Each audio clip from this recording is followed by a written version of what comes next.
Yeah. Um, there's there are certain principles, and there's the single filing rule in 1982, the civil rights law. Yeah, principle that an administrative charge filed by one plaintiff in a civil rights suit, especially a Title VII suit, will satisfy the administrative filing requirements for all co-plaintiffs who are making claims of the same act of discrimination. But this rule will not usually protect a co-plaintiff's claim if the co-plaintiff also filed an administrative charge against the same employer in which different discriminatory acts were complained of because of the administrative agency, usually the EEOC, and the employer are entitled to rely on the allegations someone makes in an administrative charge. Now, I know you consider my emails just really a pain in the ass. But what if you read today's email? You would not listen.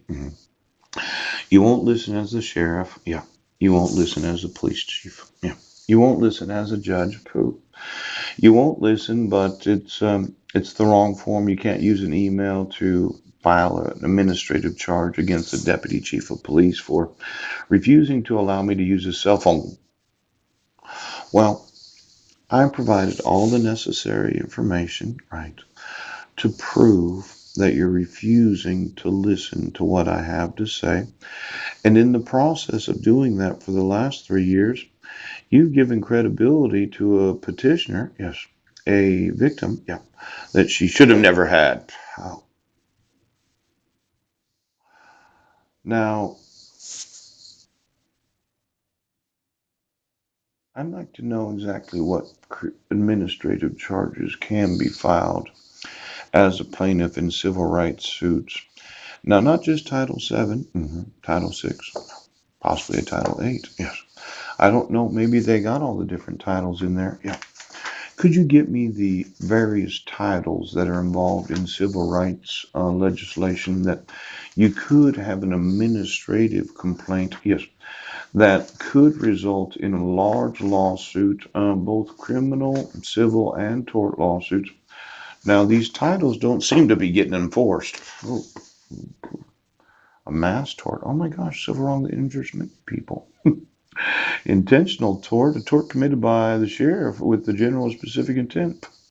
Government tort, environmental tort, dignitary tort, constitutional tort.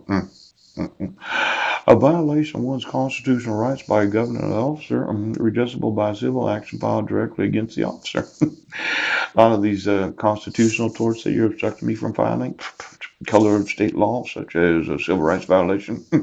Let's say I brought in the 2017 edition of the Prosecutor's Guide to Domestic Violence.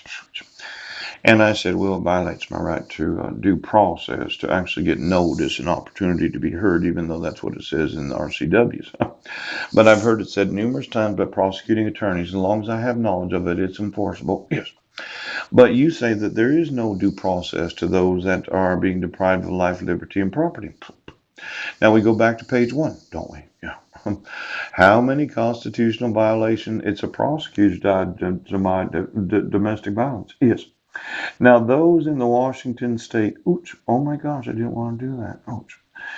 Well, it's going to go back just a second. Washington State Gender and Justice Commission, yeah. Coalition Ending Gender-Based Violence, yes. And King County Domestic Violence and Child Maltreatment Response Team. And the Washington State Coalition Against Domestic Violence. Kid, Ann Summers, Senior Deputy Prosecuting Attorney for King County. Edwin. You all got together one weekend and put this together, 147 pages of exactly what the law says. Oh, oh. Constitutional Court, a violation of one constitutional right, Constitutional Amendment number 6. Rules of Evidence, yes. 404B, the Federal Rules of Evidence are fashioned after the Sixth Amendment right to due process. I got to talk to you. No, I'm thinking I'm going to use the torpedo doctrine. The attractive nuisance doctrine. Let's say I just blow up every fucking Oh my gosh, you think I'm a terrorist? It's a torpedo doctrine. It's not an actual torpedo, Jason. When it's legal jargon. I didn't mean put a torpedo in the police department.